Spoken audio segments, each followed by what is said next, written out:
Hər vaxtınız xeyir olsun. Mən Ceyhun Həsənov. Növbəti sınavımızı çəkməyə çalışacağam. Ümumi sınaq 4-ə baxaq, vaxt itirməyək, dərhal keçək sualların izahına. Bizdən nə istənilir? Deməli, Euler Venn diaqramına aid bir test tapşırığıdır. 1-ci Təhmasib və Osmanlı hökmdarı 1-ci Murad. Hakimiyyət illərini yazaq. 1-ci Təhmasibin hakimiyyət illəri 1524, 1576. 1-ci Muradın hakimiyyət illəri isə kitabımızda tez-tez dəyişikliyə məruz qalsa da, son kitablar 1362-1389 deyə qeyd edilir. Baxaq. Şirvanşahlarla mübarizə aparılması təbii ki, bu 1-ci Təhmasibdir. Çünki Şirvanşahlar dövlətinə Təhmasib 1538-də son qoymuşdu. Paytaxtı yeni şəhərə köçürülməsi bu hər ikisinə aid olacaq. Çünki Təhmasib paytaxtı Təbrizdən Qəzvinə, 1-ci Murad isə paytaxtı deməli Bursadan Ədirnəyə köçürmüşdü. Sultan titulu qəbul etməsi bu 1-ci Muradın dövründən başlayır Osmanlı hökmdarları sultan titullaşmağa.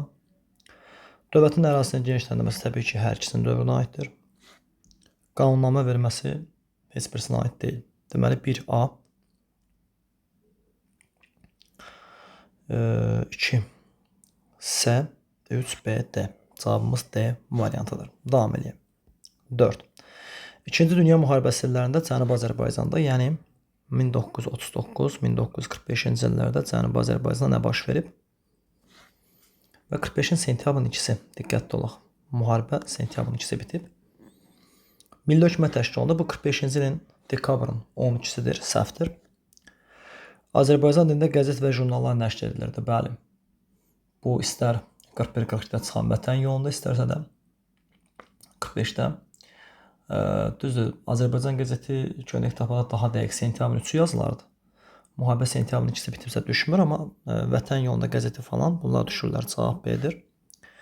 Xiyabaninin basılı hərəkət 1917-dir. Bu yuxarıdakı illərə uyğun gəlmir. Azərbaycan dili bütün ölkə ərazisində 1946-cı ildir.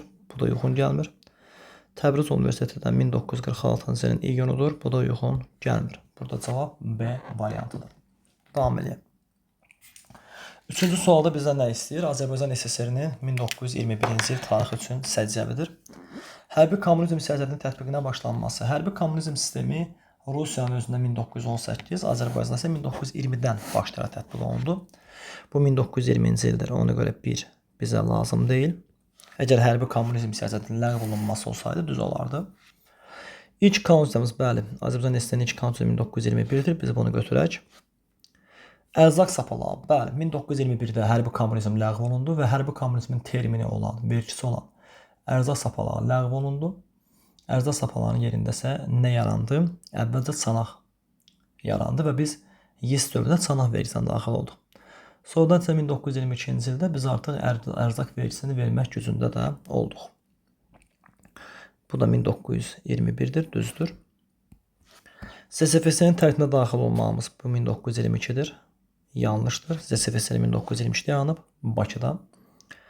Naxçıvanın Azərbaycanın tərkibində saxlanılması bu belə deyim, həm Moskva müqaviləsində, həm Qars müqaviləsində bu nəzərdə tutulubdur və nəzərə alsaq ki, Moskva ilə Qarsda 1921-dir. Ona görə bu da düzgün cavab olacaq. 2-3-5 Bakı variantı. Davam edək. Hansı rəqəmlərin yerini dəyişsək, memarlıq abidələrinin inşasının düzgün xronoloji arızı tamamlanar. Lerikdə Oğlan qala abidəsi bu 11-ci əsrdir. Həştbeşik sarayı bu 15-ci əsrdir. Təbrizdə Əli Şah məscidi bu 13-14-cü əsrlərdir. Naxçıvanda Qoşa minarə isə 12-ci əsrdir. Gördüyümüz kimi burada 2 ilə 4-ün yerini dəyişsək, hər şey yaxşı olacaq. Çünki 4-ün də 1-ci 1, Lerikdə Oğlan qala 11-ci əsr. Sonra Naxçıvanda Qoşa minarə, sonra Təbrizdə Əli Şah məscidi, sonra isə Həştbeşik sarayı gəlir. Cavab A. 5-ə baxaq. 14-cü əsr Fransa və 18-ci əsr Azərbaycan tarixinə aid oxşar cəhəti müəyyənləşdirək. Müstəmləkə əsarətində qarşı üsyanın baş verməsi. Nə Fransa 14-cü əsrdə kimi müstəmləkəsi deyil, nə də Azərbaycanda xanlıqlar dövrüdür. Birinci yarı Səfəvilər dövrüdür, ikinci yarı xanlıqlar dövrüdür. Müstəmləkəsi yoxdur. İlk manufakturların meydana gəlməsi. 14-cü əsrdə ilk manufakturlar İtaliyada meydana gəlib. Fransada ilk manufakturlar 16-cı əsr götürülür.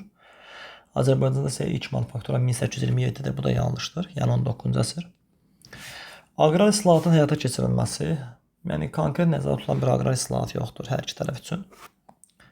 Feodal zülmünə qarşı üsyanın baş verilməsi. Olsun. Feodal zülmünə qarşı üsyanlar baş verə bilər. Məsələn, Fransada 1328 Olat Taler, Azərbaycanda da Səfəvi zülmünə qarşı 1707 feodal zülmü deyirlər ona. Çar Balakəndə, Şirvanda və digər yerlərdə cavab edir. Qaldı ki, mərkəzləşmiş dövlətin meydana gəlməsi. Mərkəzləşmiş dövlətin meydana gəlməsi İngiltərə baxımından 15-ci əsrdir. 11-ci Ludovik. Səfəvilər Azərbaycan baxımından 1501-dir, 16-cı əsr. Ona görə bu da yanlışdır. 5D. 6. Ağsuvar xanın fəaliyyətinə aiddir. Söhbət Axund hökmdarından Eftəl xan. Belə deyim, Eftahitlər dövlətinin hökmdarından gedir. Yeni dövlətin əsasının qoyulması yanlışdır. Çünki Ağsuvar xan 5-ci əsrdə hakimiyyətdə olub. Axund dövləti 4-cü əsrdən var. Göytürk dövlətinə qarşı mübarizə aparılması. Göytürk dövləti 6-cı əsrdə mövcud olub, yaranıb. Ağsuvar 5-ci əsr yaşayıb, bu da yanlışdır. Sasani dövlətinin asılı salınması, bəli. Ağsuvar xan bir çox Sasani hökmdarını özünə tabe edib. Hindistanın şimal-qərb hissəsinə hücum edən Ağsuvar xan yox. Ondan sonra gələn varisləri əsasən Mihriqulu xanın dövründədir. Bizans imperiyasının ərazilərinə hücum etməsi, biz Axund-Bizans savaşını görmürük. Burada ən optimal variant C variantıdır. 7. Səfəvi və Osmanlı dövlətlərinin tarixinə aid oxşarlıq deyil. A variantı. Oxşarlıqdır. Məsələn, Səfəvi ilə Rusiya arasında Rəşd, Gəncə, Osmanlı-Rusiya arasında Oqqədər, Kiçik Qaynarca, Yassı. İngiltərə ilə müharibə aparılması. İngiltərə ilə müharibə Osmanlı üçün keçərli ola bilər. Qutulavarı olsun, Çanaqqala savaşlar olsun, Navarin dəniz döyüşü olsun. Səfəvi-İngiltərə savaşı yoxdur. Cavabımız Bakıdır. Yerdə qalanana baxaq. Ağqoni dövlətlə mübarizədə qələbə qazanması hər ikisinə aiddir. Səfəvilərdə 1503 Alma bulağı, Osmanlıda məsələn 1472 Beyşəhir, 1473 Otluq Beli. Avropa dövlət diplomatik əlaqələr təbii ki, hər ikisi. Böyük Moğollarla təbii ki, hər ikisi. Əkbər Şah həm Səfəvilərlə, həm də Böyük Moğollarla əlaqələr saxlayırdı. 8. Müqavilələrdən biri Azərbaycan tarixinə aid deyil. Təbii ki, bu Yassıdır. Çünki Yassı Osmanlı və Rusiya arasındadır. Peterburqa baxsaq 1723 Səfəvi və Rusiya. İstanbul, bir çox İstanbul ola bilər. 1590 ola bilər, 1612 ola bilər, 1724 Rusiya Osmanlı arasında imzalanıb Azərbaycan tarixlərinin bölüşdürməsi ola bilər. Kirmanşah 1732 Səfəvi Osmanlı, Bağdad 1733 Səfəvi Bağdad paşası, Yas isə 1791-dir və Rusiya Osmanlı arasındadır. İnşallah ki, burada diqqətimizdən qaçan bir test tapşırığı yoxdur, davam edək. 9. Hadisə və nəticə əlaqələrinin doğru verildiyi cavabı müəyyənləşdirin. Azərbaycanın Sasani İmperiyasının tərkibinə qatılması, Vahid Azərbaycan Türk xalqının formalaşması prosesinin başlanması. Xeyr. Biz Sasani tərkibinə qatılmışıq eramızın 3-cü əsrində, amma Vahid Azərbaycan xalqı formalaşmağa başlayıb eramızdan əvvəl 4-3-cü əsrlərdir. A yanlışdır. B. Səlcuqların Azərbaycana yürüşü və Bizansın Cənubi Qafqaza möhkəmlənmək arzusunun üstə düşməsi. Bəli, bu düzgün cavabdır. Təkcə Azərbaycan yox, ümumiyyətlə Bizansın bütün planları pozuldu. Hər bir regionda. C. Əmir Teymurun Azərbaycana hücumu Şirvanşahlar dövlətinin bağına son qoyulması. Xeyr, Şirvanşahlar dövlətinin bağına son qoyan Səfəvilərdir. C də yanlışdır. Əlpər Salışım imzalı və Ağqoyunda 2 yerə bölündü. Bəli, bu düzgün cavabdır. B, D, yəni variantımız C-dir. Davam edək. 10-cu suala baxaq. Manna 7-ci əsrin 1-ci yarısı. Əvvəlcə baxaq görək. 7-ci əsrin 1-ci yarısı neçənci illəri əhatə eləyir? 700-651. Asuriya dövlətlə ittifaqın pozulması. Bəli. Biz bilirik ki, yuxarıda bəhs etdiyimiz illərdə Azərbaycana İskitlər gəlib və İskitlərin gəlişindən sonra Manna, Midiya, İskit üçbucağı yaranıb.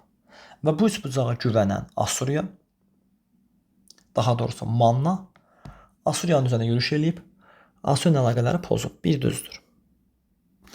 Midiya dövlətinin tərkibinə qatılması. Manna Midiyanın tərkibinə qatılacaq.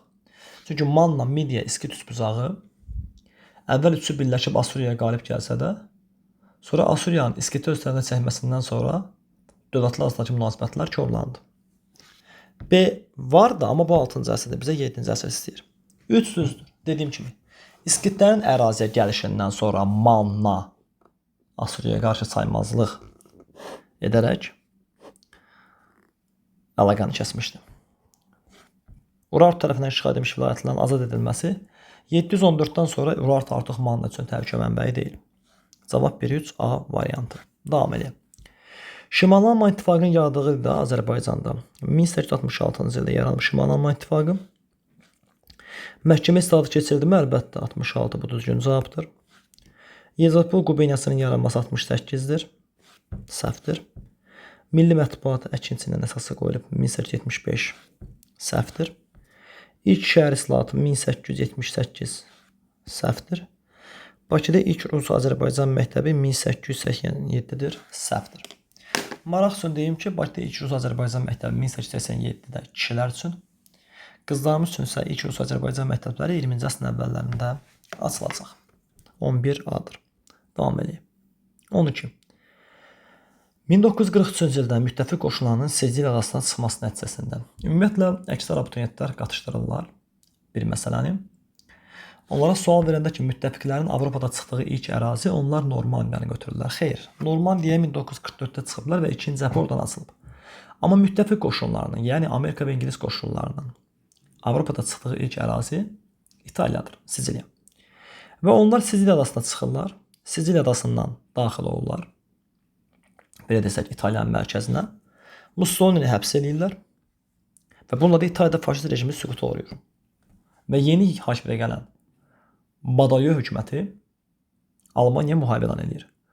Bununla da İtaliya 1-ci Dünya müharibəsində olduğu kimi 2-ci Dünya müharibəsində Almaniyaya qarşı müharibə elan edir. 1 səhvdir. Avropada müharibə qutaracaq Almaniyanın təslim olması ilə 45-in mayın 9-da belə demək mümkündürsə. Qaldı ki, Avropada Almaniyaya qarşı ikinci cəbhə açıldı. Bu 1944-dür. Yəni burada cavab 2-4. Y variantıdır. Davam edək. 13. Uyğunluğu müəyyənləşdirək. Afina şəhər dövləti Salon və Periklə aid xüsusiyyətlər veriblər. Baxaq. Afina vətəndaşlarının hüquq və vəzifələrinin onların əmlakına uyğun olaraq müəyyənləşdirilməsi. Bu düzdür. Kəndlərin borclarının ləğv edilməsi. Bu da düzdür. Ən kiçik səhvə görə ən ağır cəza bu Drakon qanunlarındadır. Yanlışdır. Periklon tədbirləri. Attikanın kişi sakinlərinə Afina vətəndaşı hüququnun verilməsi. Bu yanlışdır, çünki kişi sakin deyəndə qullar da orada yaşaya bilərlər. Yoxsul vətəndaşlara bütün dövlət vəzifələrini tutmaq hüququnun verilməsi, bəli, bu düzgündür. Afinalıların borca görə qullar çəkməsinin qadağan vaxtilə salon etmişdi. Deməli 1AB, 2B. Yəni cavabımız olacaq D variantı. Davam edək.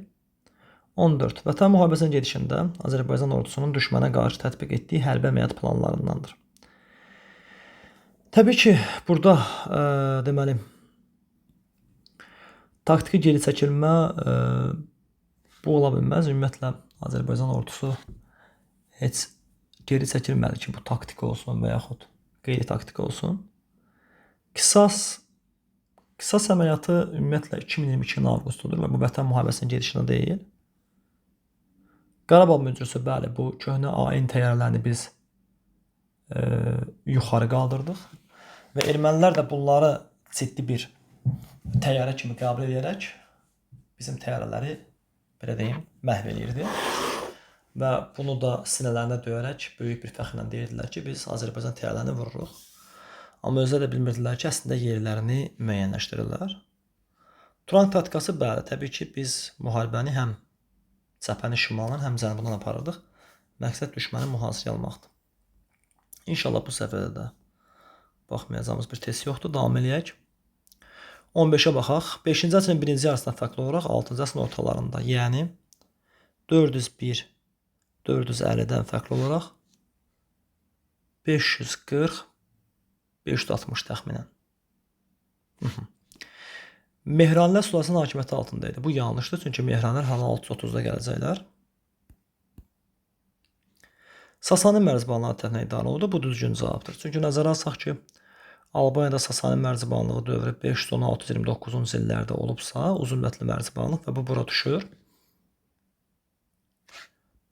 Daxili müstəqilliğini qoruyub saxlamışdı. Bu səhvdir. Bu 5-ci əsrin 6-cı əsrin ortalarından fərq edir. Çünki 6-cı əsrin ortalarında əgər bizi Sasani mərzbanı idarə edirsə, deməli bizim daxili müstəqilliyimiz də qalmayıb.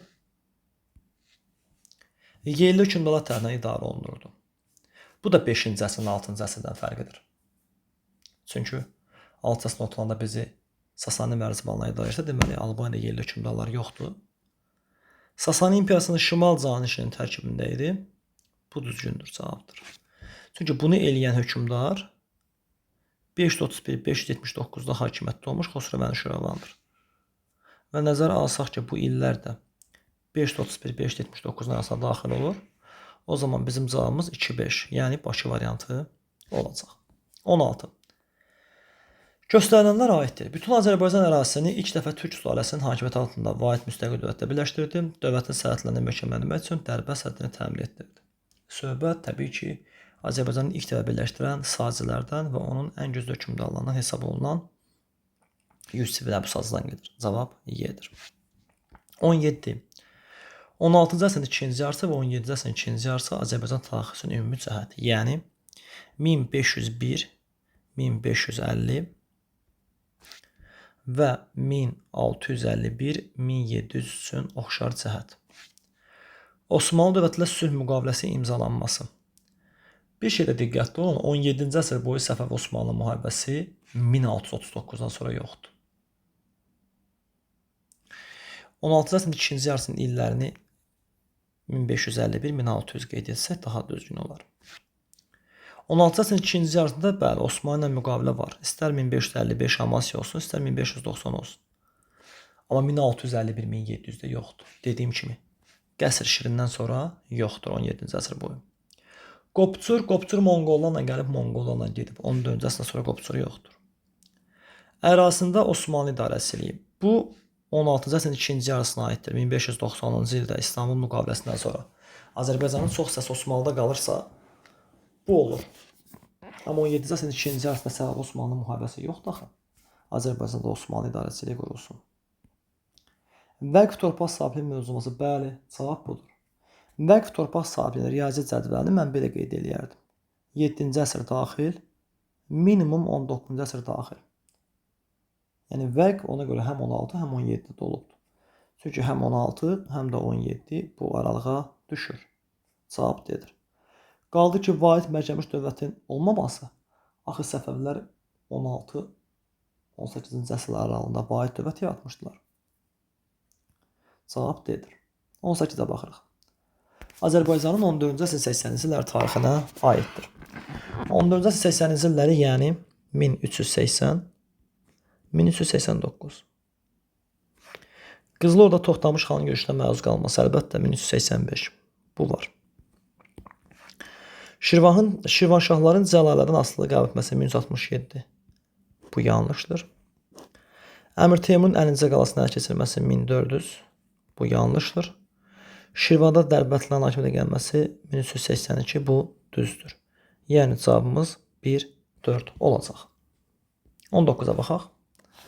Xəritəyə əsasən 1920-ci ilin əvvəllərində AXC-nin yuxarıda göstərilən şərtlərlə müqavilə imzaladığı dövləti müəyyən edin. AXC ordusunu hərbi donanma və hərbi ləvazimatla təmin edəcək, söhbət İtaliyadan gedir. Silah sursat alarıq, amma bizim verməyə yalnız nəyimiz var?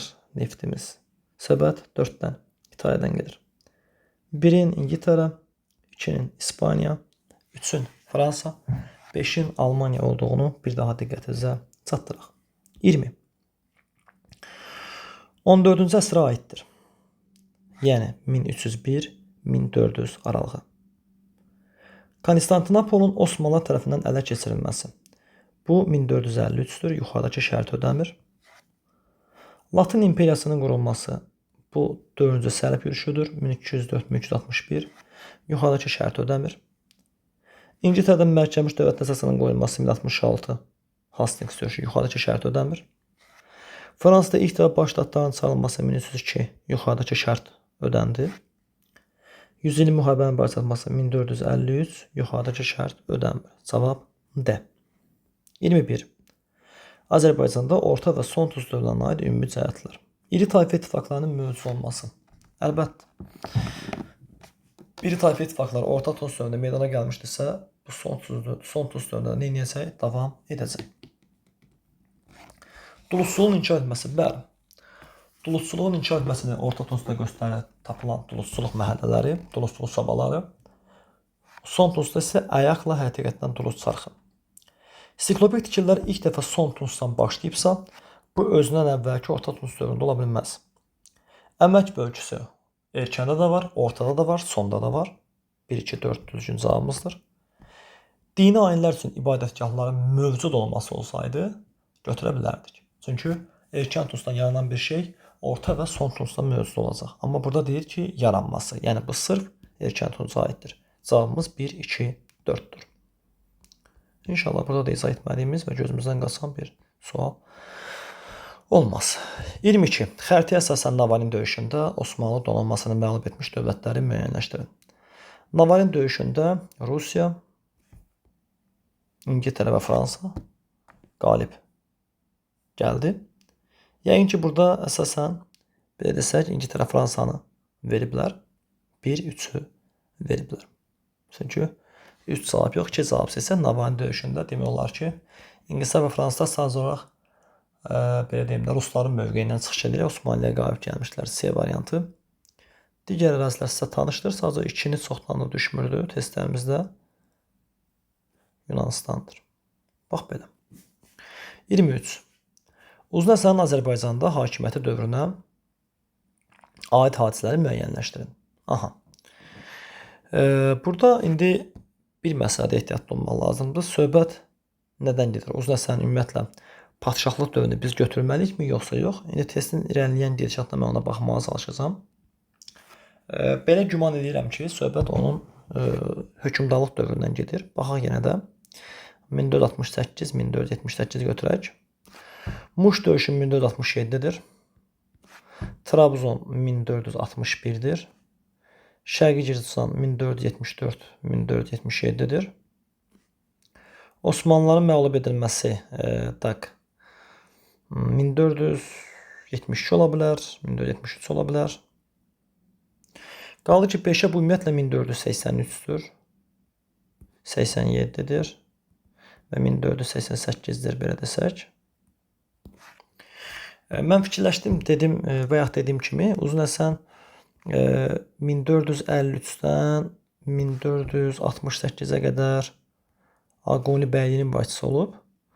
68-dən 78-ə kimi isə dövlətin başçısı olub. Amma hadisələrin gedişatından görürəm ki, burada 68-78 nəzərdə tutulub. Həm də Azərbaycandakı hakimiyyət dövründə deyir. Çünki biri var sən bəylikdə ağalıq edirsən, biri var bütün Azərbaycanda. Ona görə də 68-78 prinsipinə baxsaq, burada cavabın 3-4 olduğunu görə bilərik. Davam edeyim. 24. HDP-nin ikinci prezident dövrünə aiddir. 1998-2003-cü illər. Dünya Azərbaycanın birinci qurultayı 2001, əlbəttə bu düzgündür. Bakı Novorosiysk neft kəmərinin istifadəyə verilməsi bu 1997-dir, düşmür. Bakı subsozlar düşərdi. Bakı Novorosiysk buna şimal neft kəməri deyirlər. Neftimiz Rusiya vasitəsindən Qaradənizdə və oradan Avropaya getməli idi. İlk parlament sessiyasının keçirilməsi 1995-dir. Bu da HDP-nin ikinci prezident dövrünə düşmür. Dövlət neft fondunun yaradılması da 1999-dur.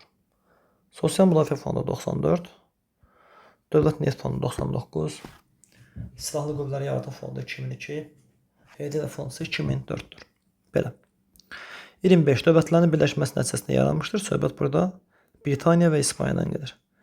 Britaniya, İngiltərə və Şotlandiyanın birləşməsindən sonra yaranmışdı 1707-də. İspaniya isə Reconquista və yaxud qərbə doğru baş vermiş sərhəd yürüşlərinin nəticəsində Kastiliya və Aragon birinin kraliçasından digərinin kralının evlənməsi nəticəsində 1479-da vahid və mərkəzləşmiş İspaniya yaranmışdır. Cavabımız 2, 4-dür. Davam edək. 26. Xronoloji ardıcığı müəyyənləşdirin. Şəddadilər dövlətinin yaranması bu təbii ki 971-dir. Slavyanların Azərbaycana ilk girişinin başlanması bu 9-cu əsrin sonlarıdır. Amma kəskin görüşləri diqqətli olaq. 909-dan 10-cu əsrdən başlayır. 9-cu əsrin sonları ilk girişlər. Mehranlərə son qoyulması bu 705-dir. Şamaxının Şirvanşahlar dövləti paytaxtına çevrilməsi 918-dir. Kiçikdən böyüyə təbii ki düşsək, birinci 3, sonra 2, sonra 4, sonra isə 1-in olduğunu görərik. 27-yə baxaq. Təşkilatların yaradılma tarixinə sana uyğunluğu müəyyənləşdirək. NATO bu 1949-da yaranıb. BMT 1945-də yaranıb. Avropa İqtisadi Birliyi 1957-də yaranıb. ATƏM 1975-də yaranıb. QİŞ isə 1949-da yaranıbdır. Biz bunlardan üzvük ikisinə BMT və ATƏM-ə maraq üstündəyim. Bax belə. Burada deməli 49-a A, 57-yə S, 75-ə isə D variantı gedəcək. 28. 17-ci əsrin 20-ci illərində Osmanlı İmperatorluğunda baş verən hadisələr imperiyanı siyasi və iqtisadi böhran qarşısına qoydu. Bu vəziyyətdən istifadə edən Səbəvi şahı Bağdad, Mosul, Kərbəla. Mənbədə bəhs olunan müharibəni baş çatdıran sülh müqaviləsini yazın. Biz bilirik ki, Şah Abbas uğurlu Səraf və Mərənd müqaviləni bağladıqdan sonra adam fikirləşdi ki, yeganə ərazi Bağdaddır ki, onu geri qaytarmamışdı. Maraq üçün deyim ki, Bağdada ilk dəfə Səfəvlərə qatan Şah İsmayıl olmuşdu. Ancaq Şah İsmayılın oğlu Təhmasib Sultan Süleyman qanuni yürüşləri zamanı Bağdad itirmişdi. İndi isə Şah Abbas 1622-23 əməliyyatlarında Bağdadı geri qaytarsa da, ancaq Şah Abbasın yerinə gələn nəvəsi Şah Səfi, belə deyim, babası kimi yaratmadı və nəticədə Bağdadı itirdi. Və biz bilirik ki, Şah Səfi 1639-cu ildə Qəsr-Şirin müqaviləsindən bu müharibəni bitirdi. 29. Bəhs edilən müharibənin başlamasının mənbədə verilməmiş səbəbini yazın. Mənbədə nə yazılıb? Osmanlıda siyasi və iqtisadi böhran var idi. Mənbədə verilməyən səbəb kimi nə göstərə bilərik? Osmanlı hökmdarı 2-ci Osmanın öldürülməsini götürə bilərik. Çünki doğrudan da Şah Abbasla 2-ci Osman arasında çox yaxın münasibət olub və digər bir tərəfdən də Bağdad paşasının Səfəvlərə müraciət etməsi, yəni onların artıq Səfəvilərin tərkibində yaşamaq istəməsi, Osmanlı istəməməsi bu müharibənin baş vermə səbəblərindən biri idi. Və təbii ki, 2-ci Osmandan sonra maraq üçün deyəm, Osmanlıda hakimiyyətə heç də zəif olmayan 4-cü Murad gəldi. Sadəcə olaraq Şah Abbas dövründən güclü hökmdarlarla hesab olunurdu. 30-a isə baxsaq, mənbədə bəhs olunan müharibəni başa çatdıran sülh müqaviləsinin şərtlərini yazın. Təbii ki, sülh müqaviləsinin şərtləri çoxdur. Söhbət Qəsr-Şirin müqaviləsindən gedir. Qəsr-Şirin müqaviləsi bir növ Amasyanı təsdiq elədi. Azərbaycan söz konusu deyil. Türklər demişkən belə deyil, mövzu deyil. Sadəcə olaraq Qəsr-Şirin müqaviləsində bir maddə abituriyentləri həmişə düşündürür ki, İrəvan Səfəvlərdə qaldı.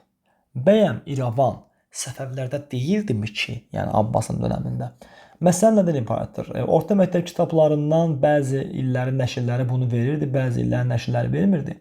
Məsələ ondan ibarətdir ki, Şah Səfi Osmanlı hökmdarı 4-cü Murada maraq üçün deyim ki, Təbrizi və İrəvanı qaptırmışdı. Və ona görə də bu müqavilədə İrəvanın qaytarılması ayrıca bir maddə kimi verilir. Bax, bu məsələni diqqətimizə saxlayaq. Bağdad daxil olmaqla Ərəb İraqı yenə Osmanlıda qalır. Deməli, Bağdadın daxil olduğu iki müqavilə var. Bağdad Osmanlıda qalır. Bu Amasyadan və Qəsr-Şirindən gedir. Bundan başqa Səfəvilər Van, Qars, Axalcığa hücum etməyə dair söz verdilər. Və bununla da 17-ci əsr Səfəvi Osmanlı müharibəsi başa çatdı. Və bir daha deyirəm, yadda saxlayın. 1639-dan sonra 17-ci əsr boyu Səfəvi Osmanlı müharibəsi olmayacaq. Bir də Səfəvi Osmanlı müharibəsi 1724-də olacaq. Bu qədər mənim məzlərim. İnşallah ki, diqqətimdən qaçan bir məqam olmadı. Sağ olun, var olun. Allah'a emanet olun. İnşallah növbəti dərslərimizdə görüşəcəyik.